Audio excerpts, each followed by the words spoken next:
नमस्कार, मैं हूं आपके साथ वक्ता दुबे और आप देख रहे हैं स्पोर्ट्स टकआउट सिर्फ टीडी स्पोर्ट्स पर। खेल की हर बड़ी हलचल, हर बड़ी जीत, हर बड़ा रिकॉर्ड और हर बड़ी कहानी, सब कुछ मिलेगा एक ही मंच पर। आज के शो में होंगे दिन की सबसे बड़ी स्पोर्ट्स हेडलाइंस, खास रिपोर्ट्स, सोशल मीडिया की हलचल और खेल इतिहास के यादगार पल। तो तैयार हो जाइए क्योंकि अब शुरू होता है खेल की दुनिया का सबसे दमदार सफर। सबसे पहले नजर डालते हैं आज की बड़ी सुर्खियों पर।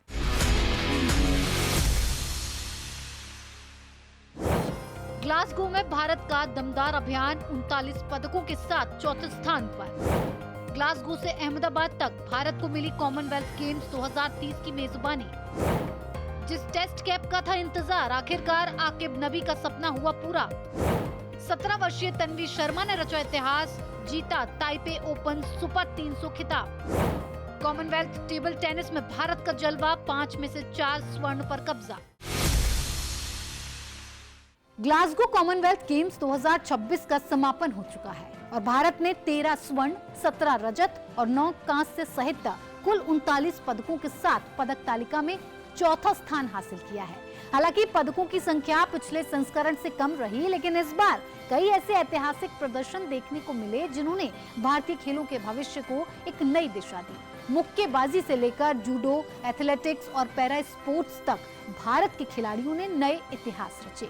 देखिए ग्लासगो में भारत के पूरे अभियान पर हमारी ये विशेष रिपोर्ट।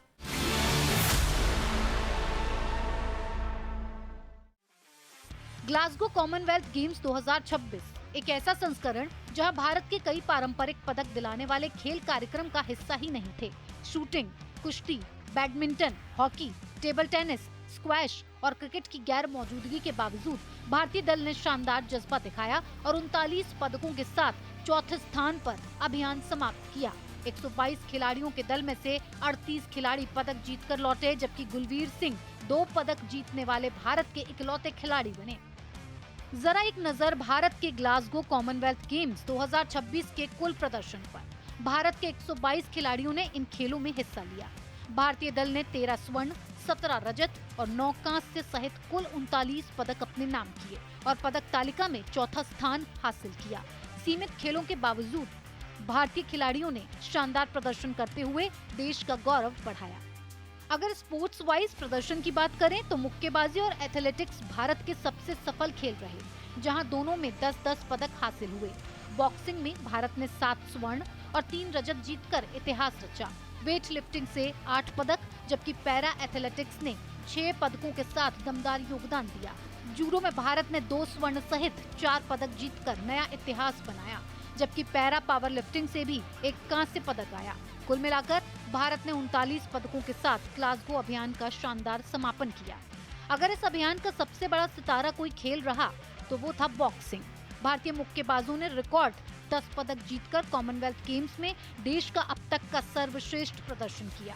7 स्वर्ण और 3 रजत पदकों के साथ भारतीय बॉक्सरों ने साबित कर दिया कि अब कॉमनवेल्थ मंच पर मुक्केबाजी भारत की सबसे बड़ी ताकत बन चुकी है।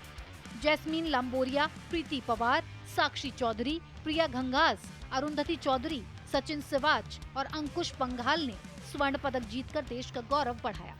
एथलेटिक्स में भी भारत ने कई यादगार पल दिए। ओलंपिक चैंपियन नीरज चोपड़ा ने पुरुष भाला फेंक में रजत पदक जीता, जबकि यशवीर सिंह ने व्यक्तिगत सर्वश्रेष्ठ प्रदर्शन के साथ कांस्य पदक अपने नाम किया।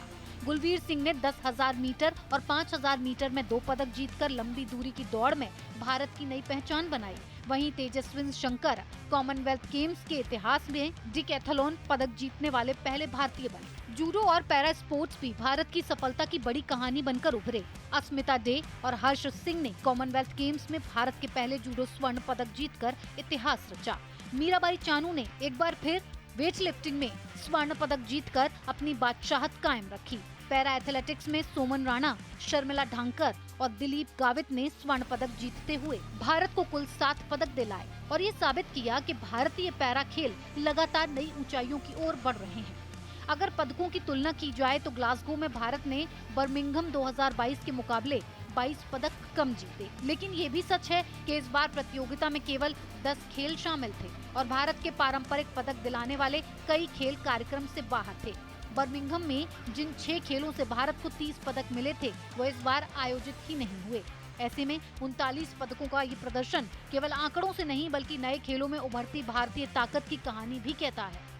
ग्लासगो ने भारतीय खेलों को नए सितारे दिए, मुक्केबाजी ने नया इतिहास लिखा, जूडो ने नई शुरुआत की, एथलेटिक्स और पैरा स्पोर्ट्स ने नई उम्मीदें जगाईं और अब इन खिलाड़ियों की नजरें अगले बड़े लक्ष्य एशियन गेम्स पर हैं। यही है नए भारत के खेलों की पहचान, लगातार आगे बढ़ना और हर मंच पर तिरंगे का मान बढ़ाना। ग्लासगो कॉमनवेल्थ गेम्स 2026 का समापन भारत के लिए दोहरी खुशी लेकर आया। एक ओर भारतीय खिलाड़ियों ने 39 पदकों के साथ शानदार प्रदर्शन किया, तो दूसरी ओर कॉमनवेल्थ गेम्स का ध्वज और बैटन आधिकारिक तौर पर भारत को ही सौंप दिया गया। अब 2030 में खेलों के 100वें यानी कि शताब्दी संस्करण की मेजबानी करेगा अहमदाबाद। 2010 दिल्ली के बाद ये दूसरा मौका होगा जब भारत कॉमनवेल्थ गेम्स की मेजबानी करेगा। देखिए हमारी ये विशेष रिपोर्ट। ग्लासगो में 11 दिनों तक चले रोमांचक मुकाबले के बाद कॉमनवेल्थ गेम्स 2026 का भव्य समापन हुआ। लेकिन समापन समारोह का सबसे यादगार पल वो था जब कॉमनवेल्थ गेम्स का ध्वज और बैटन आधिकारिक रूप से भारत को सौंपा गया। 2 बार के ओलंपिक पदक विजेता नीरज चोपड़ा, भारतीय ओलंपिक संघ की अध्यक्ष डॉक्टर पीटी उषा और गुजरात के उप मुख्यमंत्री हर्ष संघवी ने भारत की ओर से इस ऐतिहासिक जिम्मेदारी को स्वीकार किया। यहीं से शुरू हुई अहमदाबाद 2030 की यात्रा।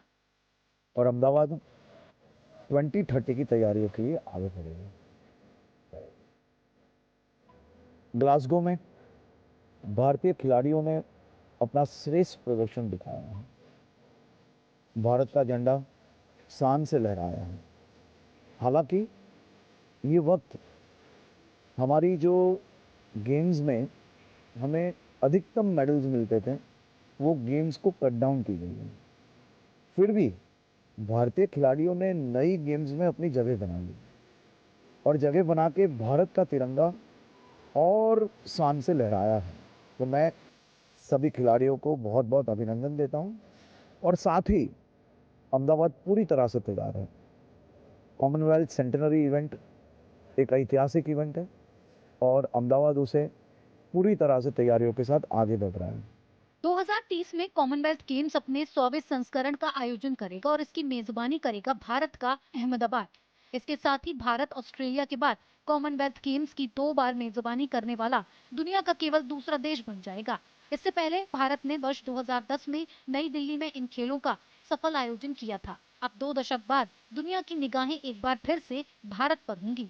अहमदाबाद केवल खेलों की मेजबानी नहीं करेगा बल्कि भारत की खेल क्षमता, आधुनिक इंफ्रास्ट्रक्चर और आयोजन कौशल का भी वैश्विक प्रदर्शन करेगा। भारत सरकार और गुजरात सरकार इसे भविष्य के खेल भारत की नींव मान रही है। Path breaking scheme for next 5 years for Khelo India and assistant to national sport federations, which will usher in a new era of sport development in the country. Hosting Commonwealth Games in 2030 in Ahmedabad is one such step in the right direction towards India's ambitions to host Olympics one day. Sports to be made part of the culture, it is very important that we invest both in terms of infrastructure but also in terms of coaching development, in terms of grassroots development program. 2030 Commonwealth games को केवल एक आयोजन नहीं बल्कि भारत के Olympic सपने की दिशा में एक महत्वपूर्ण कदम माना जा रहा है।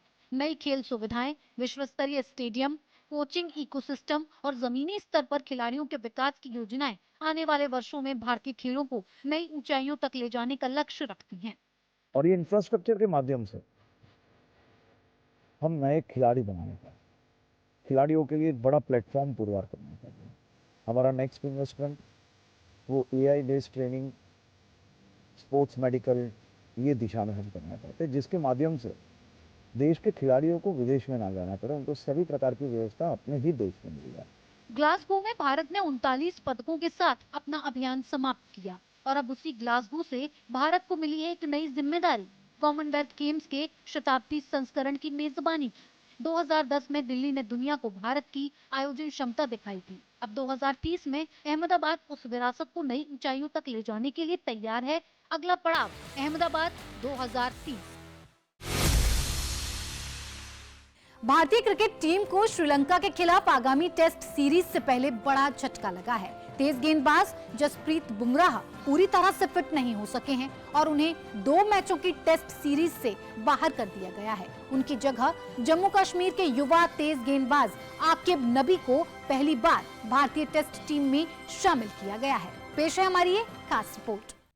भारत के स्टार तेज गेंदबाज जसप्रीत बुमराह श्रीलंका के खिलाफ होने वाली 2 टेस्ट मैचों की सीरीज का हिस्सा नहीं होंगे। बीसीसीआई की मेडिकल टीम ने उनकी बाएं घुटने की चोट को देखते हुए उन्हें जल्दबाजी में मैदान पर नहीं लौटाने का फैसला किया है।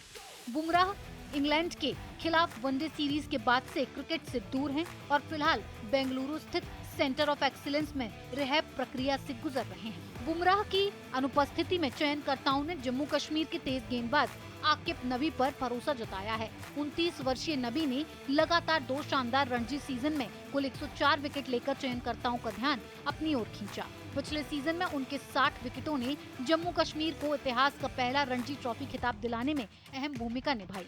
हाल ही में श्रीलंका दौरे पर इंडिया ए के लिए भी उन्होंने प्रभावशाली गेंदबाजी करते हुए 2 मुकाबलों में 6 विकेट हासिल किए। जिनका सपना था इंडियन टीम में शामिल होना एंड टेस्ट कैप को पहनना। मेरा ड्रीम है इंडिया टेस्ट कैप पहनना, तो आप अगले 5 साल में मेरे को टीम में ही देखेंगे इंशाल्लाह। तो वही है मेरा ड्रीम कि अपनी इंडिया को रिप्रेजेंट करो, खासकर रेड बॉल के लिए। तो एक इंडियन टेस्ट कैप पहनना एक बहुत बड़ी बात होती है। भारत के लिए ये सीरीज आसान नहीं रहने वाली है। टीम पहले से ही कई चोटिल खिलाड़ियों की समस्या से जूझ रही है। हर्षित राणा, नीतीश कुमार रेड्डी, वॉशिंगटन सुंदर और आकाशदीप भी फिटनेस कारणों से उपलब्ध नहीं है। ऐसे में युवा खिलाड़ियों के सामने खुद को साबित करने का बड़ा अवसर होगा। शुभमन गिल की कप्तानी में भारत 15 अगस्त से गॉल में पहला टेस्ट खेलेगा, जबकि दूसरा मुकाबला 23 अगस्त से कोलंबो में होगा। विश्व टेस्ट चैंपियनशिप के लिहाज से ये सीरीज भारत के लिए बेहद अहम है। अब सभी की निगाहें इस बात पर होंगी कि अनुभवी बुमराह की गैर मौजूदगी में युवा तेज गेंदबाज आकिब नबी इस बड़े मंच पर कितना प्रभाव छोड़ पाते हैं।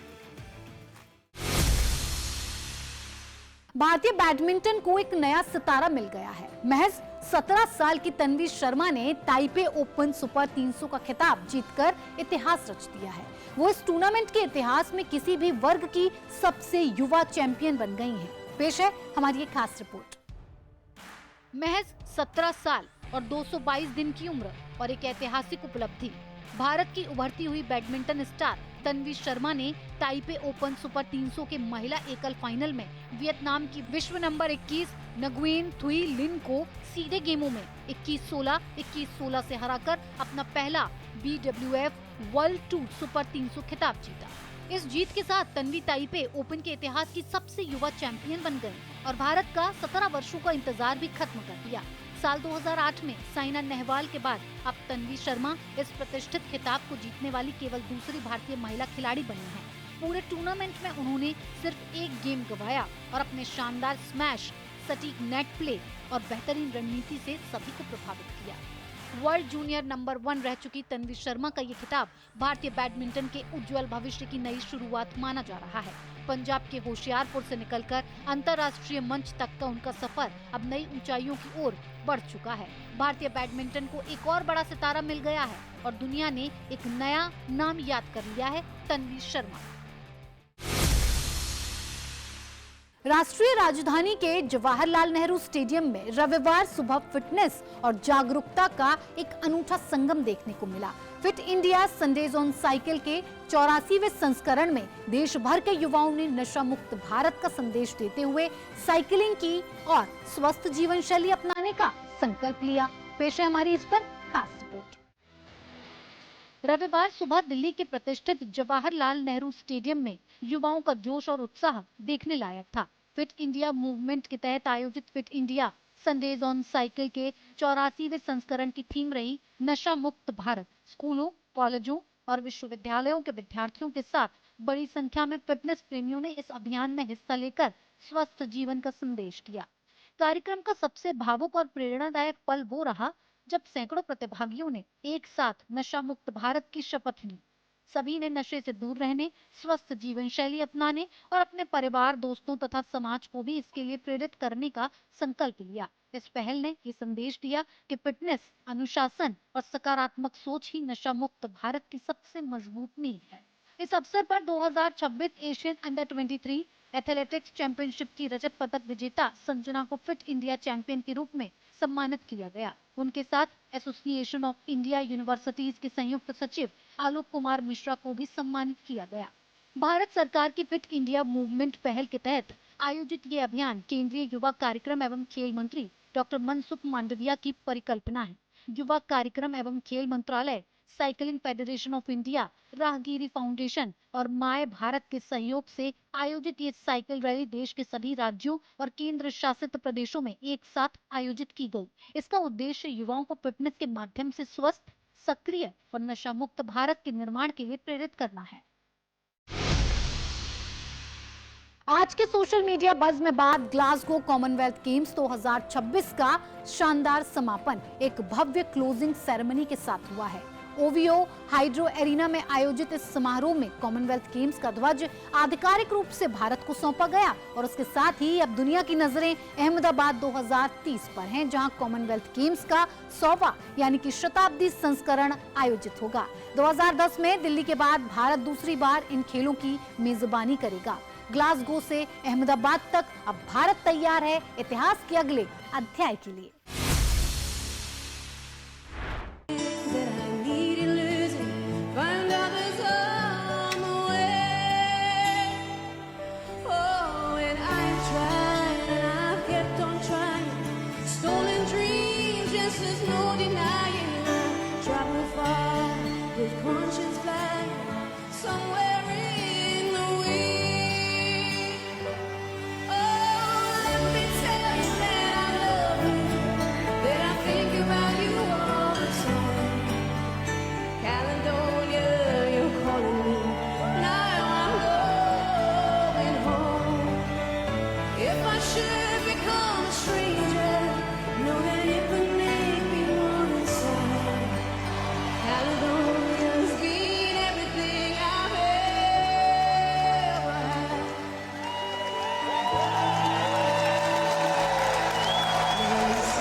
अब चलिए रुख करते हैं हमारे खास सेगमेंट ऑन दिस डे की ओर, जहां हम आपको खेल इतिहास के उस सुनहरे पन्ने पर ले चलते हैं जिसने अपने आप में एक यादगार अध्याय दर्ज किया। आज ही के दिन 3 अगस्त 1936 को बर्लिन ओलंपिक में अमेरिकी धावक जेसी ओवेंस ने 100 मीटर दौड़ 10.3 सेकंड में जीतकर अपना पहला स्वर्ण पदक हासिल किया। ये सिर्फ एक जीत नहीं थी, बल्कि नाजी जर्मनी की आर्य श्रेष्ठता की विचारधारा को दुनिया के सामने करारा जवाब भी था। इसके बाद ओवेंस ने लंबी कूद 200 मीटर और 4x100 मीटर रिले में भी स्वर्ण पदक जीतकर एक ही ओलंपिक में 4 गोल्ड जीतने वाले पहले अमेरिकी ट्रैक एंड फील्ड खिलाड़ी बनने का इतिहास रच दिया। उनका ये प्रदर्शन आज भी ओलंपिक इतिहास के सबसे महान और प्रेरणादायक अध्यायों में गिना जाता है, जिसने खेलों की ताकत और समानता के संदेश को पूरी दुनिया तक पहुंचाया। तो ये था हमारा आज का ऑन दिस डे सेगमेंट। अब बारी है हमारे स्पेशल सेगमेंट स्पोर्ट्स रैप की, जहां हम आपको दिखाएंगे देश और दुनिया भर की खेल से जुड़ी टॉप बड़ी खबरें, वो भी तेज रफ्तार में। तो पेश है आज की टॉप स्पोर्ट्स न्यूज दुनिया भर के हर खेल से रफ्तार के साथ।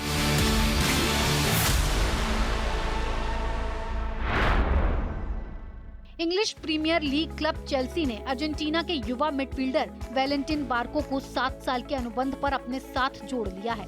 22 वर्षीय बार्को पिछले सीजन में स्ट्रासबर्ग के लिए शानदार प्रदर्शन करते हुए 3 गोल और 11 असिस्ट दर्ज कर चुके हैं। हाल ही में वो अर्जेंटीना की विश्व कप टीम का भी हिस्सा रह चुके थे। बोका जूनियर्स से अपने करियर की शुरुआत करने वाले बार्को अब चेल्सी के मिडफील्ड को नई मजबूती देने की जिम्मेदारी संभालेंगे। फीफा विश्व कप फाइनल के बाद लियोनेल मेसी ने इंटर मायामी के लिए मैदान पर वापसी कर ली है। कोलंबस क्रू के खिलाफ मुकाबले में मेसी दूसरे हाफ में बतौर सब्स्टिट्यूट मैदान पर उतरे, जहां स्टेडियम में मौजूद हजारों दर्शकों ने खड़े होकर उनका स्वागत किया। मैदान पर उतरते ही मेसी ने अपने शानदार खेल की झलक दिखाई और गोल करने के बेहद करीब भी दिखे। विश्व कप में 8 गोल और 4 असिस्ट करने वाले मेसी की वापसी ने इंटर मायामी के प्रशंसकों में नई ऊर्जा भर दी। फीफा अध्यक्ष जियानी इन्फेंटिनो की मुश्किलें बढ़ती नजर आ रही हैं। विश्व कप के व्यावसायिक अधिकारों से जुड़ी विवादित योजना वापस लेने के बाद अब यूईएफए उनके खिलाफ अविश्वास प्रस्ताव लाने की तैयारी में है। मीडिया रिपोर्ट्स के मुताबिक यदि इन्फेंटिनो इस्तीफा नहीं देते हैं तो यूईएफए अपने सदस्य देशों के समर्थन से आपातकालीन मतदान की मांग कर सकता है। ये घटनाक्रम विश्व फुटबॉल प्रशासन में बड़े बदलाव का संकेत माना जा रहा है। रूस की 16 वर्षीय टेनिस खिलाड़ी क्रिस्टीना ल्यूतोवा ने मेम्फिस WTA टूर्नामेंट का खिताब जीतकर इतिहास रच दिया है। उन्होंने फाइनल में दारजा विदमानोवा को 1-6, 6-1, 6-3 से हराया। मुख्य ड्रॉ में अपने पहले ही टूर्नामेंट में चैंपियन बनने वाली ल्यूतोवा साल 2019 में कोको गॉफ के बाद WTA खिताब जीतने वाली सबसे कम उम्र की खिलाड़ी बन गई हैं। विश्व रैंकिंग में अब उनकी बड़ी छलांग तय मानी जा रही है। भारतीय मूल के युवा क्रिकेटर नील पटेल को ऑस्ट्रेलिया की अंडर 19 टीम में शामिल किया गया है। 16 सदस्यीय टीम सितंबर में भारत दौरे पर 3 वनडे और 2 4 दिवसीय मुकाबले खेलेगी। न्यू साउथ वेल्स के इस प्रतिभाशाली सलामी बल्लेबाज ने जूनियर क्रिकेट में लगातार शानदार प्रदर्शन किया है। महज 16 साल की उम्र में उन्होंने सिडनी प्रीमियर क्रिकेट में एक कैलेंडर वर्ष में 1000 से अधिक रन बनाकर सबका ध्यान अपनी तरफ खींचा। अब भारत दौरा उनके करियर का बड़ा पड़ाव माना जा रहा है। इंग्लैंड के वनडे कप में भारतीय स्पिनरों का शानदार प्रदर्शन जारी है। युजवेंद्र चहल ने नॉर्थैम्पटनशायर की ओर से खेलते हुए 4 विकेट लेकर अपनी टीम को 67 रन की शानदार जीत दिलाई। वहीं कुलदीप यादव ने यॉर्कशायर के लिए 1 विकेट हासिल किया। हालांकि उनकी टीम को मिडिलसेक्स के खिलाफ हार का सामना करना पड़ा। दूसरी ओर हैम्पशायर के लिए खेल रहे आशुतोष शर्मा का दिन निराशाजनक रहा। बल्लेबाजी में वो बिना खाता खोले आउट हो गए, जबकि गेंदबाजी में भी प्रभाव नहीं छोड़ सके। श्रीलंका के खिलाफ 2 टेस्ट मैचों की सीरीज में पहले भारतीय टीम अब 4 दिन की बजाय 3 दिन का अभ्यास मैच खेलेगी। ये मुकाबला 7 अगस्त से कोलंबो के एनसीसी ग्राउंड पर आयोजित होगा। भारतीय टीम 4 अगस्त को श्रीलंका पहुंचेगी, जिसके बाद अभ्यास मैच खेलकर गौल रवाना होगी। पहला टेस्ट 15 अगस्त से गौल में और दूसरा टेस्ट 23 अगस्त से कोलंबो के एसएससी मैदान पर खेला जाएगा। विश्व टेस्ट चैंपियनशिप के लिहाज से ये दौरा भारत के लिए बेहद अहम माना जा रहा है। भारतीय कुश्ती से जुड़े बहुचर्चित मामले में पूर्व रेसलिंग फेडरेशन ऑफ इंडिया अध्यक्ष ब्रजभूषण शरण सिंह को बड़ी राहत देते हुए यौन उत्पीड़न के मामले में बरी कर दिया है। ये मामला 6 महिला पहलवानों की शिकायत पर दर्ज किया गया था, जिनमें विनेश फोगाट भी शामिल थी। अदालत के फैसले के साथ भारतीय खेल जगत के सबसे चर्चित कानूनी मामलों में से एक का महत्वपूर्ण अध्याय फिलहाल समाप्त हो गया है। 22वीं कॉमनवेल्थ टेबल टेनिस चैंपियनशिप में भारत ने शानदार प्रदर्शन करते हुए 5 में से 4 व्यक्तिगत स्वर्ण पदक जीतकर अपना दबदबा कायम रखा। पुरुष एकल में अंकुर भट्टाचार्जी ने रोमांचक मुकाबले में पायस जैन को हराकर खिताब अपने नाम किया। वहीं महिला एकल में यशस्विनी घोरपड़े ने अनुभवी श्रीजा अकुला को मात देकर स्वर्ण पदक जीता। युवा खिलाड़ियों के शानदार प्रदर्शन ने भारतीय टेबल टेनिस के उज्जवल भविष्य की मजबूत तस्वीर पेश की है। कॉमनवेल्थ गेम्स 2026 में शानदार प्रदर्शन करने वाले भारतीय वेटलिफ्टर्स का नई दिल्ली में केंद्रीय युवा कार्यक्रम एवं खेल मंत्री डॉक्टर मनसुख मांडविया ने सम्मान किया। भारतीय भारोत्तोलकों ने 11 भार वर्गों में हिस्सा लेकर 1 स्वर्ण, 6 रजत और 1 कांस्य सहित कुल 8 पदक जीते। इस दौरान कई खिलाड़ियों ने कॉमनवेल्थ रिकॉर्ड और व्यक्तिगत सर्वश्रेष्ठ प्रदर्शन भी दर्ज किए। खिलाड़ियों का उत्साह बढ़ाते हुए मंत्री ने स्वर्ण पदक विजेताओं को 30 लाख रुपए, रजत पदक विजेताओं को 20 लाख रुपए और कांस्य पदक विजेताओं को 10 लाख रुपए की पुरस्कार राशि प्रदान की।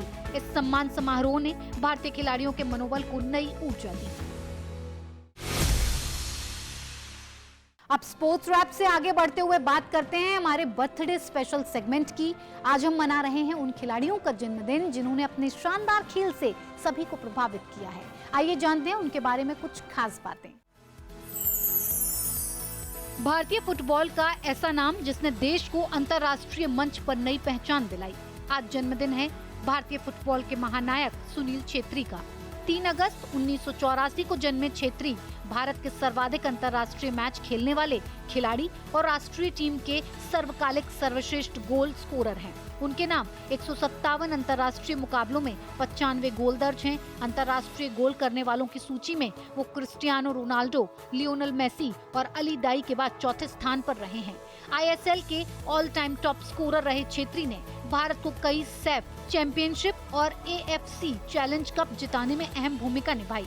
पद्मश्री, अर्जुन पुरस्कार और खेल रत्न से सम्मानित सुनील छेत्री आज भी भारतीय फुटबॉल की सबसे बड़ी प्रेरणा माने जाते हैं। भारतीय तैराकी को नई ऊंचाइयों तक पहुंचाने वाले पूर्व ओलंपियन रेहान पोंचा आज अपना जन्मदिन मना रहे हैं। 3 अगस्त 1986 को जन्मे रेहान 6 बार के राष्ट्रीय चैंपियन रहे और बटरफ्लाई स्पर्धा में कई राष्ट्रीय रिकॉर्ड अपने नाम किए। उन्होंने 2008 बीजिंग ओलंपिक में भारत का प्रतिनिधित्व किया और 2009 एशियन स्विमिंग चैंपियनशिप में कांस्य पदक जीतने वाली भारतीय रिले टीम का हिस्सा रहे। दक्षिण एशियाई खेलों में उनके खाते में 7 स्वर्ण और 2 रजत पदक दर्ज हैं। शानदार उपलब्धियों के लिए उन्हें वर्ष 2010 में अर्जुन पुरस्कार से सम्मानित किया गया। संन्यास के बाद भी रेहान युवा तैराकों को प्रशिक्षण देकर भारतीय स्विमिंग के भविष्य को संवारने में जुटे हैं। भारतीय क्रिकेट इतिहास के सुनहरे अध्यायों में एक अहम नाम है बलविंदर सिंह संधू। 3 अगस्त 1956 को जन्मे संधू 1983 विश्व कप विजेता भारतीय टीम के सदस्य रहे।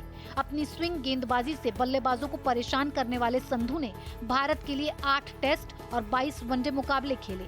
घरेलू क्रिकेट में भी उन्होंने 55 प्रथम श्रेणी मैचों में 168 विकेट लेकर अपनी गेंदबाजी का लोहा मनवाया। 1983 विश्व कप फाइनल में गार्डन ग्रीनीज को डाली गई उनकी यादगार इन स्विंग गेंद आज भी भारतीय क्रिकेट के सबसे प्रतिष्ठित पलों में गिनी जाती है। उनका योगदान भारतीय क्रिकेट के स्वर्णिम इतिहास का अभिन्न हिस्सा है। भारतीय क्रिकेट के पूर्व ऑफ स्पिनर गोपाल शर्मा आज अपना जन्मदिन मना रहे हैं। 3 अगस्त 1960 को जन्मे गोपाल शर्मा आजादी के बाद उत्तर प्रदेश से भारत का प्रतिनिधित्व करने वाले पहले क्रिकेटर बने।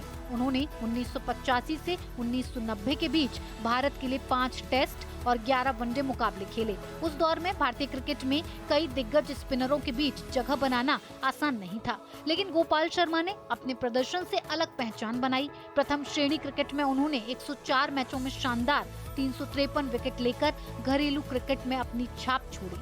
खिलाड़ी के साथ साथ उन्होंने भारतीय क्रिकेट चयन समिति के सदस्य के रूप में भी अहम जिम्मेदारी निभाई और देश को कई प्रतिभाशाली खिलाड़ियों को आगे बढ़ाने में योगदान भी दिया। भारतीय निशानेबाजी की अनुभवी शूटर और कोच दीपाली देशपांडे आज अपना जन्मदिन मना रही हैं। 3 अगस्त 1969 को जन्मी दीपाली ने 10 मीटर एयर राइफल और 50 मीटर राइफल 3 पोजीशंस स्पर्धाओं में देश का शानदार प्रतिनिधित्व किया। वर्ष 2002 एशियाई खेलों में उन्होंने 10 मीटर एयर राइफल टीम स्पर्धा में रजत पदक जीता, जबकि 2004 एथेंस ओलंपिक में भारत की ओर से हिस्सा लेकर अंतर्राष्ट्रीय मंच पर अपनी प्रतिभा का प्रदर्शन किया।